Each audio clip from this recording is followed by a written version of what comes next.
नमस्कार मित्रांनो, आज आपण इंट्रोडक्शन ऑफ पार्टनरशिप फर्मचा 5वा लेक्चर बघतो आहोत, ज्यामध्ये आपण पार्टनरशिप अकाउंटच्या बाबतीमध्ये कॅपिटल अकाउंटवरती होणाऱ्या ट्रान्झॅक्शनच्या बाबतीत प्रॉब्लेम बघणार आहोत.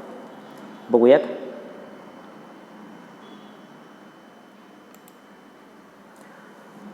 ह्या लेक्चरमध्ये कॅपिटल अकाउंटशी संबंधीमध्ये पहिला प्रॉब्लेम आपण बघतो आहोत. मी पहिले प्रॉब्लेम वाचतो आहे, स्क्रीनवरती तुमचा प्रॉब्लेमही दिसतो आहे. कृपया तो प्रॉब्लेम आपण लिहून घ्यावा. प्रॉब्लेम वाचतो आहे, मी हळूहळू वाचतो आहे. प्रॉब्लेम सोडवताना शक्यतो आपण आपली नोटबुक, पेन, पेन्सिल सर्व काही घेऊनच बसावं, ज्यामुळे प्रॉब्लेम लिहिणं, समजून घेणं आणि तो सॉल्व करणं, माझ्यासोबत सॉल्व करणं तुम्हाला शक्य होईल. त्यामुळे मी काय इफेक्ट केलेले आहे, कशा प्रकारे इफेक्ट केलेले आहे हे तुमच्या लक्षात येतील. ठीक आहे, मी पहिला प्रॉब्लेम घेतो आहे, वाचतो आहे प्रॉब्लेम. लक्ष द्या, नोटबुकमध्ये लिहायला सुरुवात करा. Arun and Suraj are partners in a Messrs Surya traders partnership firm. They share profit and losses in the ratio of 3:2 respectively. On 1st April 2009, their capital balance were rupees 2 lakh and rupees 1 lakh. Their drawings during year were rupees 30,000 and rupees 20,000. Full stop. As per partnership deed,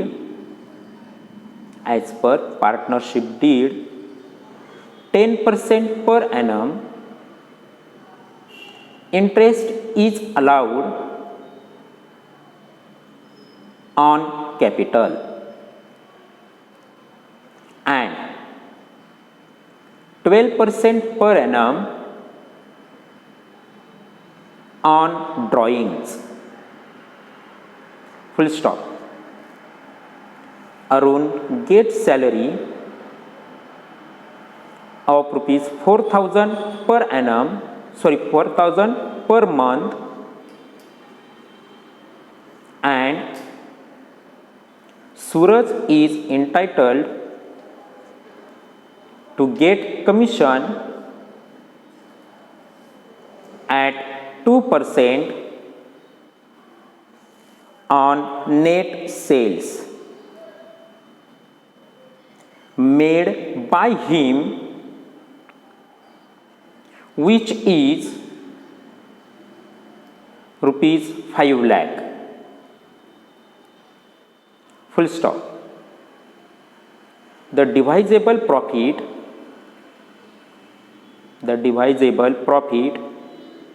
is rupees 1 lakh. Prepare capital account under both methods. दोनही मेथडने आपल्याला capital account बनवायचं आहे.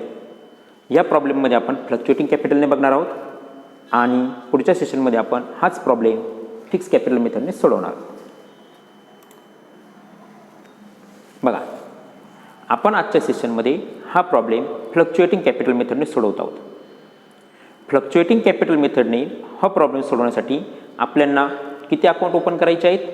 फक्त एकच. कारण fluctuating capital मेथडमध्ये प्रत्येक पार्टनरसाठी एकच अकाउंट ओपन केलं जातं, ते कॅपिटल अकाउंट फक्त. ठीक आहे, म्हणून मी माझं कॅपिटल अकाउंट ड्राफ्ट करतो आहे. वरती पहिल्या ओळीवरती मी म्हटलं आहे, in the books of messrs Surya traders, partnership फर्मचे नाव. काय बनवतो आहेत आपण सूर्या ट्रेडर्समध्ये? Partners capital account. मी ड्राफ्ट केलं आहे. पानाची मध्ये सेंटरला घडी घातली आहे. लेफ्ट हँड साईड मी डेबिट पार्ट केला आहे, राईट हँड साईड माझा क्रेडिट पार्ट झालेला आहे. डेबिट पार्टला पर्टिक्युलर, अरुण रुपीज आणि सूरज रुपीज असे 3 कॉलम केले. राईट हँड साईडला पर्टिक्युलर्स, अरुण रुपीज आणि सूरज रुपीज असे 3 कॉलम केलेले आहेत. व्यवस्थित बघा. आखताना पानाची सेंटरला घडी घाला आणि मग दोन्ही पार्टमध्ये तुम्ही 3-3 कॉलम करा. आखून झाले. सर्वसाधारणपणे ओळी इथे जशा दिसत आहेत, मी फक्त तुम्हाला दिसण्यासाठी तितक्या कमी ओळी घेतल्या आहेत, पण साधारणपणे 12-13 ओळींचं आखा.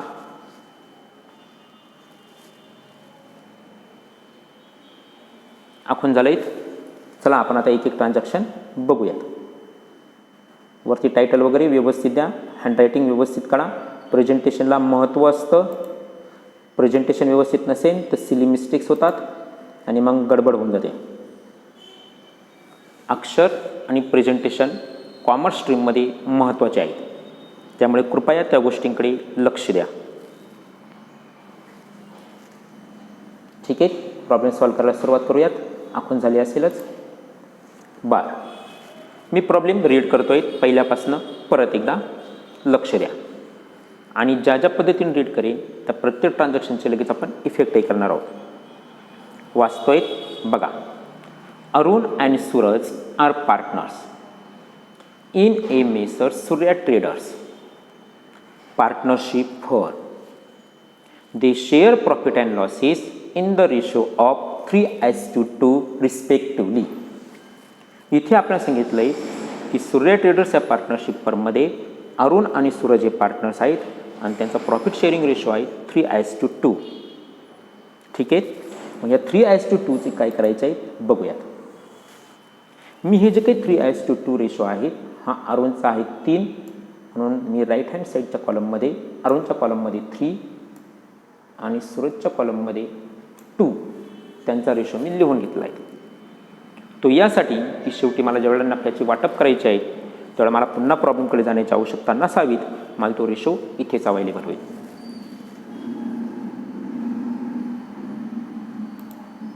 पुढे ट्रान्झॅक्शन. पुढचं ट्रान्झॅक्शन मी वाचतोय बघा. ऑन 1 एप्रिल 2019 म्हणजेच on 1 April 2009 there capital balances were ₹2 lakh and ₹1 lakh. 1 April 2019ला त्यांचा कॅपिटलचा बॅलन्स 2 लाख रुपये आणि 1 लाख रुपये असा होता. मग 2 लाख रुपये कोणाचा? पहिल्या पार्टनरचा म्हणजे अरुणचा, आणि 1 लाख रुपये कोणाचा? दुसऱ्या पार्टनरचा म्हणजे सूरजचा. 1 एप्रिल म्हणजेच वर्षाच्या पहिल्या दिवसाचा बॅलन्स. ह्या बॅलन्सला ओपनिंग बॅलन्स म्हटलं जातं. जनरली कॅपिटल अकाउंटचा बॅलन्स हा क्रेडिट असतो, कारण ती बिझनेसच्या दृष्टीने लायबिलिटी असते. जेवढा बॅलन्स कुठला इथे सांगितलेलं नसतं त्यावेळेला तो क्रेडिट बॅलन्स आहे असं डिफाईन केलं जातं. म्हणून हा रेकॉर्ड करताना कॅपिटल अकाउंटला जाणार आहे, म्हणजेच आपण तिथे रेकॉर्ड करणार आहोत. ते करत असताना आपल्याला क्रेडिट बॅलन्स असल्यामुळे कॅपिटल अकाउंटच्या क्रेडिटला तो रेकॉर्ड करावा लागेल.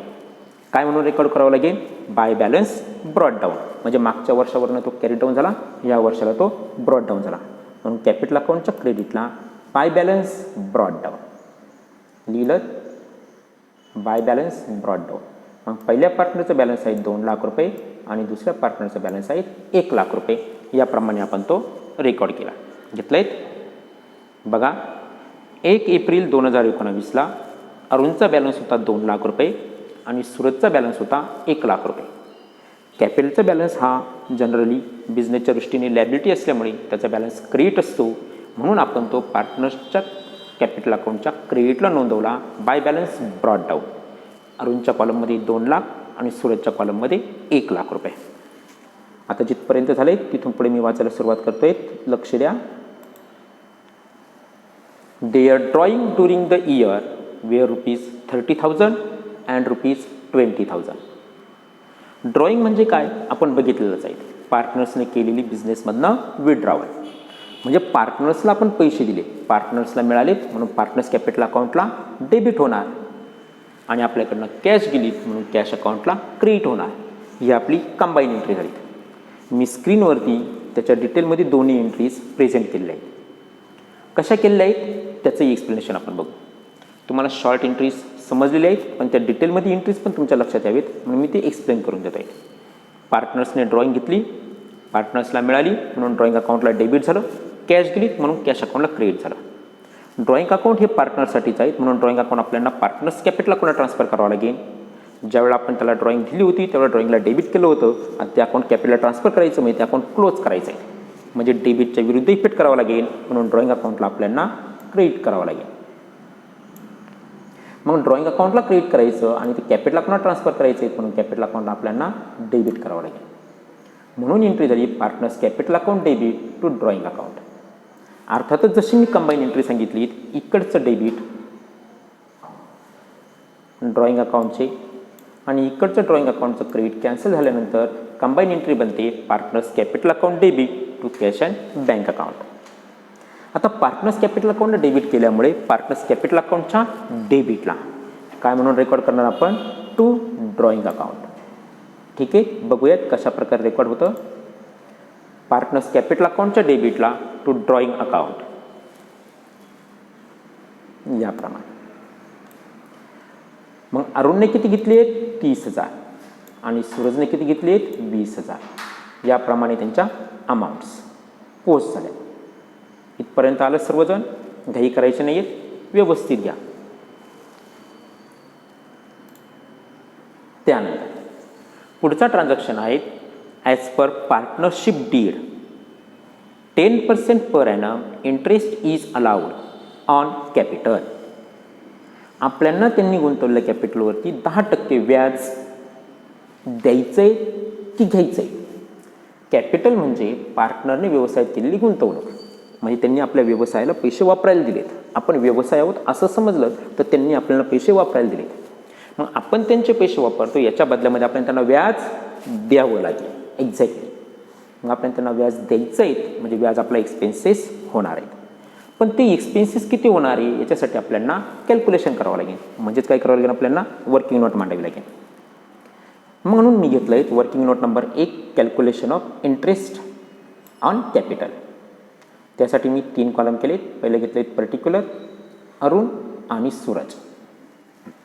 व्याज हे जनरली सिंपल इंटरेस्ट मेथडने दिलं जातं म्हणून सिंपल इंटरेस्टचा फॉर्म्युला काय आहे, तो सिंपल इंटरेस्टचा फॉर्म्युला तर तो आहे PNR divided by 100.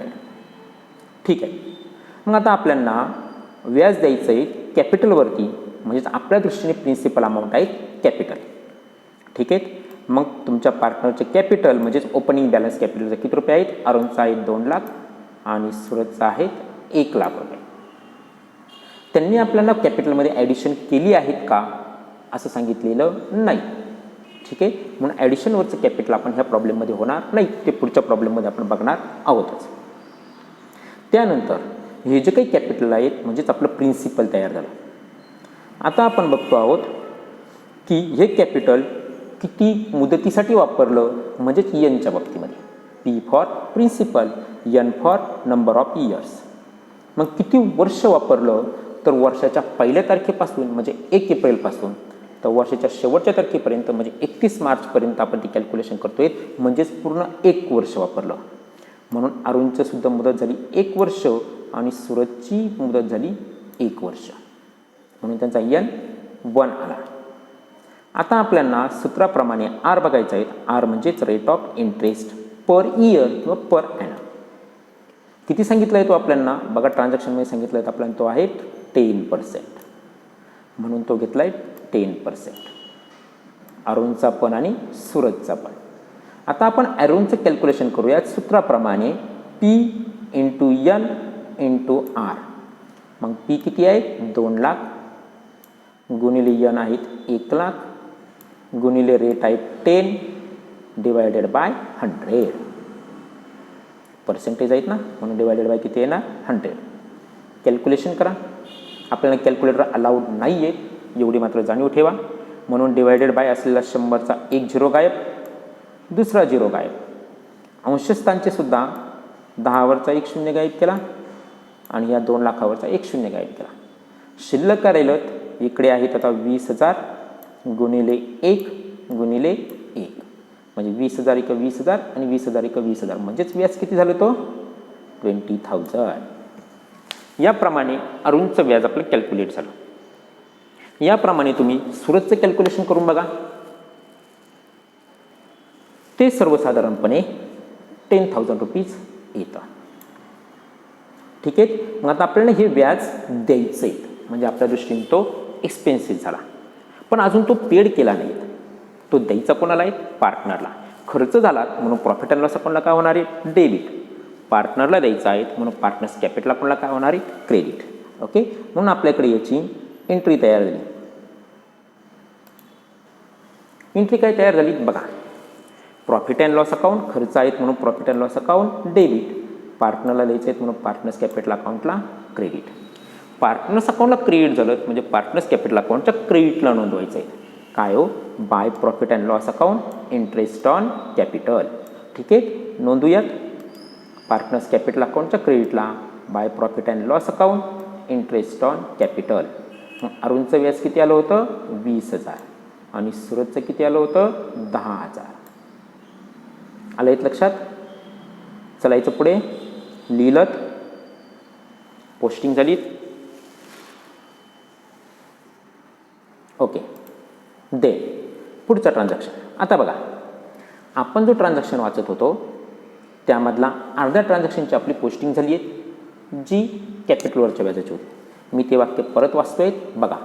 As per partnership dead 10% per annum interest is allowed on capital. पुढे होतं अँड, म्हणून वाक्य 2 झाले होते, कारण अँडने 2 वाक्य जोडलेले होते. मग अँडच्या अगोदरची कॅपिटलवरच्या व्याजाचं आपण पोस्टिंग केली आहे. आता पुढचं ट्रान्झॅक्शन बघूयात. And 12% per annum on drawing. आता ड्रॉईंगवरती किती व्याज चार्ज करायचं आहे?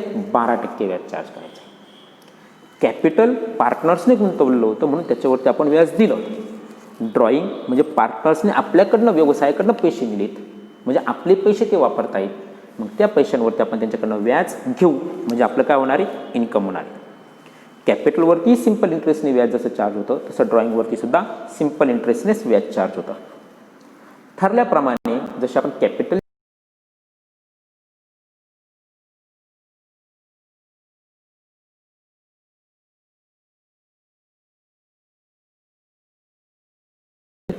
ड्रॉईंगवरती ॲव्हरेज हाफ इयरचं फक्त व्याज घ्यायचं आहे त्याच रेटने. त्या पद्धतीने अरुणने जी ड्रॉईंग घेतली होती ती आहे 30,000. जरी त्याने पूर्ण वर्षाची घेतलेलं आहे तरीसुद्धा आपण त्याचं फक्त ॲव्हरेज किती वर्षाचं व्याज घेणार? अर्ध्याच वर्षाचं. आणि व्याजाचा रेट किती आहे ड्रॉईंगवरचा? पूर्ण रेट 12%. मग आता 12%नी अर्ध्याच वर्षाचं व्याज 30,000वरती चार्ज करायचं आहे, असा त्याचा सरळ अर्थ झाला. मग याप्रमाणे सूत्रात किमती टाकल्या. 30,000 गुणिले अर्ध वर्ष म्हणजे 1/2 गुणिले 12/100. छेदस्थानचे 2 शून्य गेलेत, अंशस्थानचे 2 शून्य गेलेत. इकडे छेद 2 आहेत, बेक बे आणि बेसक 12. तुमच्या सोयीनुसार तुम्ही करा. शिल्लक काय राहिले बघा. अंशस्थानी इकडे राहिले 300, इकडे राहिले आहेत 1 आणि इकडे राहिले 6. मग 300 गुणिले 6, 6×3=18 आणि 2 शून्य जसेच्या तसे, म्हणजेच अरुणचं व्याज आलं आहे 1,800 रुपये. हे कॅल्क्युलेशन कसं झालं लक्षात आलं का? बघा. 30,000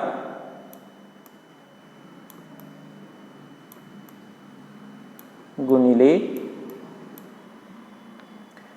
1/2 गुणिले 12/100.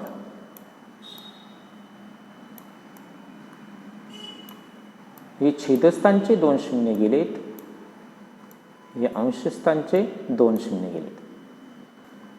बेक बे बेसक 12. आता छेदस्थानी तर एकच राहिला, त्यामुळे त्याचा विषयच नाही. मग 300 गुणिले 1, 301 300. मग 300 गुणिले 6, 6×3=18 आणि वरचे 2 शून्य जशीच्या तसे. लक्षात आले? ओके. या पद्धतीने मग तसंच तुम्ही सुरतचं कॅल्क्युलेशन करून बघा. ठीक आहे. मग अरुणचं व्याज किती आलं? 1,800 रुपये. सुरतचं व्याज आलं 1,200 रुपये. पुढे बघूयात. मग याच्यात आपल्याला करायची पोस्टिंग. आता ड्रॉइंगवरचं व्याज आपल्याला मिळणार आहे, म्हणजे आपलं इन्कम होणार आहे. कोण देणार आहे? पार्टनर्स. पार्टनर्सने अजून आपल्याला दिलं नाही, म्हणजे त्यांच्याकडनं घ्यायचं म्हणजे ते आपले ॲसेट झाले. ॲसेटचा बॅलन्स डेबिट असतो, म्हणून पार्टनर्स कॅपिटल अकाउंटला काय करावं लागेल? डेबिट. आपलं ते इन्कम आहे ते व्याज, म्हणून प्रॉफिट अँड लॉस अकाउंटला क्रेडिट. बघूयात. एंट्री झाली पार्टनर्सकडनं घ्यायची आहे. Partners capital account debit. आपलं ते इन्कम आहे, म्हणून प्रॉफिट अँड लॉस अकाउंटला क्रेडिट. म्हणजेच पार्टनर्स कॅपिटल अकाउंटच्या कुठे घ्यायचे आहेत आपल्याला? डेबिटला. म्हणून पार्टनर्स कॅपिटल अकाउंटच्या डेबिटला to profit and loss account काय आहे ते? Interest on drawing. करूयात पोस्टिंग. म्हणून पार्टनर्स कॅपिटल अकाउंटच्या डेबिटला to profit and loss account interest on drawing. अरुणच्या कॉलममध्ये किती रुपये व्याज? 1800 आणि सूरजच्या कॉलममध्ये 1200. आलाय तिथपर्यंत. वर्किंग नोट व्यवस्थित मांडायची, प्रेझेंटेशन व्यवस्थित करायचं, अक्षर व्यवस्थित काढायचं. त्यानंतर आहेत Arun get salary of ₹4000 per month. Per month प्रत्येक महिन्याला किती रुपये? 4000. मग वर्षाचे महिने किती? 12. मग त्याला किती महिने सॅलरी द्यायची आपल्याला? 12 महिन्यांची. मग आपण त्याची सॅलरीची वर्किंग केलं, 4000 गुणिले 12 किती रुपये आली ती टोटल सॅलरी? 48,000 रुपये. 48,000 रुपीज पेड करायची, म्हणजे आपला काय झाला? एक्सपेन्सेस. म्हणून profit and loss account debit. कोणाला द्यायची ती? पार्टनर्सला, म्हणून to partners capital account. Partners capital अकाउंटला आपण क्रेडिट करतो आहोत, म्हणून पार्टनर्स कॅपिटल अकाउंटच्या क्रेडिटला by profit and loss account salary to partners. ठीक आहे. मग तुमच्या पार्टनर्स कॅपिटल अकाउंटच्या क्रेडिटला by profit and loss account salary to partner. कोणाला द्यायची आहेत? अरुणला, म्हणून फक्त अरुणच्या कॉलममध्ये 48,000 रुपये. सूरजला आपण देत नाही आहेत, कारण सूरजला सॅलरी अलाउड नाही आहेत. आलाय तिथपर्यंत. पुढे पुढचा transaction. And Suraj is entitled to get commission at 2% on net sales. सूरजला मात्र आपल्याला काय द्यायचं आहे? कमिशन द्यायचं आहे. किती टक्के द्यायचं आहे? 2%. कशाच्या? नेट सेलच्या. मग नेट सेल आहे किती? पुढे सांगितलं बघा. Made by him. काय made by him? Net sales made by him. किती रुपये? Which is ₹5 lakh. त्यांनी सेल्स किती केला आहे? 5 लाख रुपयांचा. त्याच्यावर किती टक्के कमिशन द्यायचं आहे? 2%. ठीक आहे. कमिशनची वर्किंग नोट करूयात. त्याने केलेल्या सेलच्या 2%. त्यांनी सेल केला आहे 5 लाख रुपये. त्याचा किती टक्के? 2%. मग 5 लाख रुपयांच्या 2% कॅल्क्युलेशन करा. म्हणजेच 5 लाख गुणिले 2 भागिले 100. किती रुपये आले ते? 10,000. मांडायचं आहे, व्यवस्थित करायचं आहे. मग आता हे कमिशन आपल्याला त्याला पेड करायचं आहे. जर घाई होत असेल तर व्हिडिओ पॉज करत चला, म्हणजे तुमची घाई होणार नाही. कारण व्हिडिओला वेळेचं बंधन आहे, तुमच्या प्रॅक्टिसला मात्र व्हिडिओ बघण्याचं बंधन नाही आहे. ठीक आहे. मग आपला तो खर्च आहे profit and loss account debit. पार्टनर्सला कमिशन द्यायचं आहे, म्हणून partners capital account credit. Partners capital अकाउंटला आपण क्रेडिट करतो आहोत, म्हणून पार्टनर्स कॅपिटल अकाउंटच्या क्रेडिटला by profit and loss account. कशासाठी? Commission to partners. करायची पोस्टिंग. मग पार्टनर्स कॅपिटलला काय करायचं आहे? Credit by profit and loss account. कशासाठी? Commission to partner.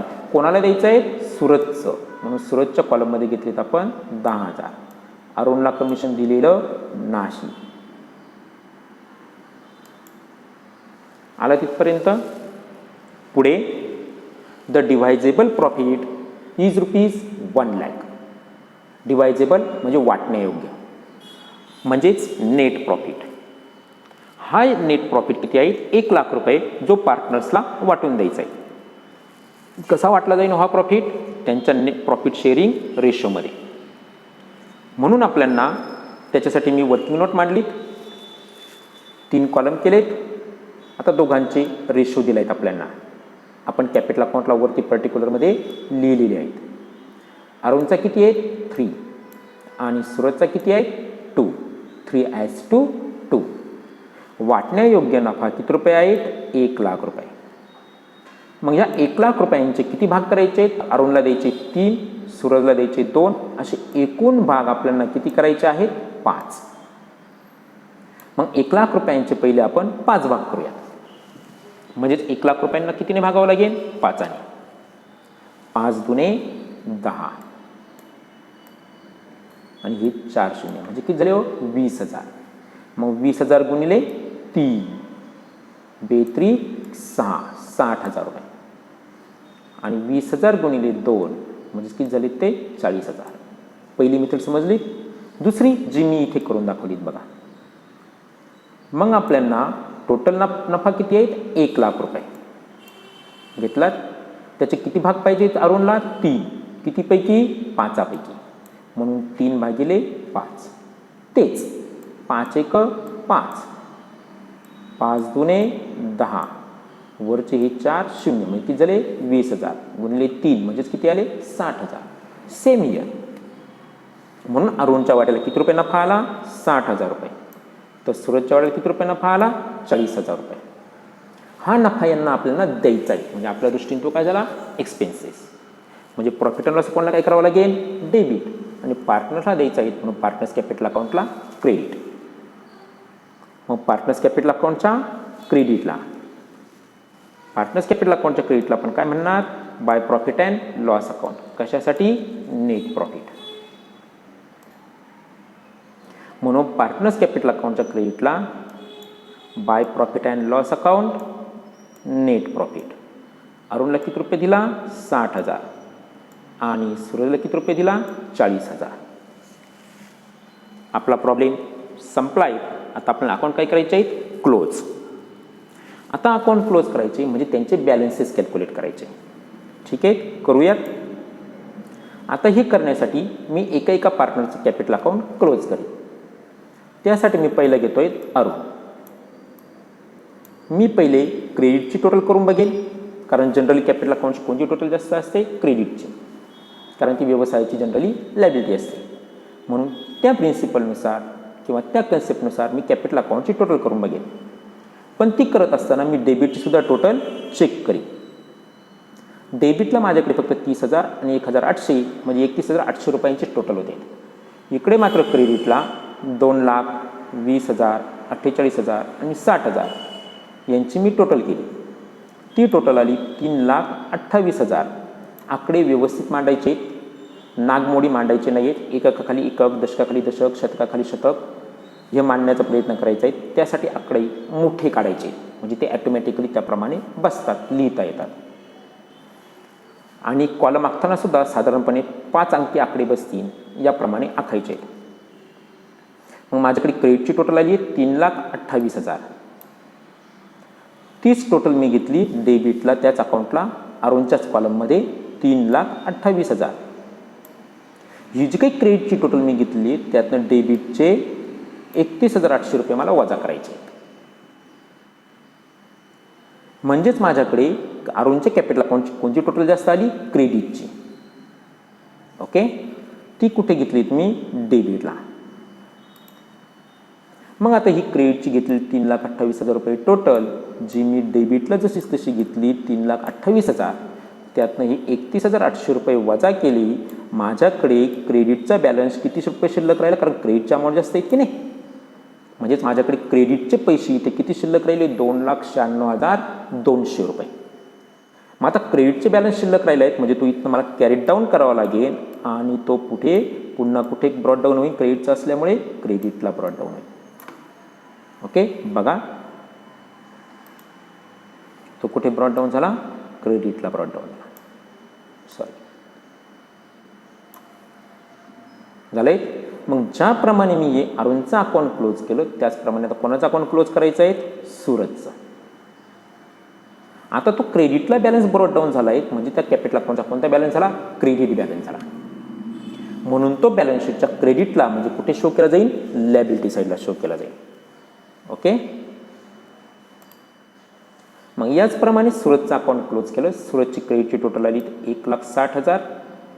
डेबिटची टोटल करून बघितली होती, ती सर्वसाधारणपणे 21,200 रुपये येते, म्हणजे ती कमी आहेत. म्हणून क्रेडिटची टोटल घेतलीत, डेबिटला त्या 1,60,000 रुपये क्रेडिटच्या टोटलमधनं डेबिटच्या अमाऊंटमध्ये 21,200 रुपये वजा केले. बॅलन्स शिल्लक राहिले 1,38,800 रुपये. तो इकडनं कॅरी डाऊन झाला. आता डेबिटवरनं कॅरी डाऊन झाला म्हणजे तो सुद्धा कुठे ब्रॉट डाऊन होणार आहे? क्रेडिटला. याप्रमाणे 1,38,000 दोघांचे बॅलन्स क्रेडिट आले, म्हणून ते क्रेडिट बॅलन्स त्यांचा तयार झाला. क्रेडिट बॅलन्स म्हणजे व्यवसायाच्या दृष्टीने ती लायबिलिटी तयार झाली आणि म्हणून ती बॅलन्स शीटच्या लायबिलिटी साईडला शो होईल. याप्रमाणे आपलं कॅपिटल अकाउंट तयार झालं, जे या पद्धतीने आपल्याला दिसेल. बघा. ओके. या पद्धतीने आपण हा प्रॉब्लेम फ्लक्च्युएटिंग कॅपिटल मेथडने बघितला. जर कोणाला काही शंका असेल, काही समजली नसेल कन्सेप्ट, घाई झाली असेल, तर कृपया तिथे व्हिडिओ पॉज करून काम करत चला. काही शंका वगैरे असेल तर तुमच्या स्क्रीनवरती मोबाईल नंबर दिसतोय, व्हॉट्सॲपवरती टाका, म्हणजे मेसेज बघून तुम्हाला लगेच तिथे रिप्लाय देता येईल, किंवा मेल टाका. पण मेलपेक्षा बेटर आहे व्हॉट्सअप केलं तर बरं राहील, म्हणजे झटपट तुम्हाला रिप्लाय रिसीव करता येईल. ठीक आहे. थँक्यू.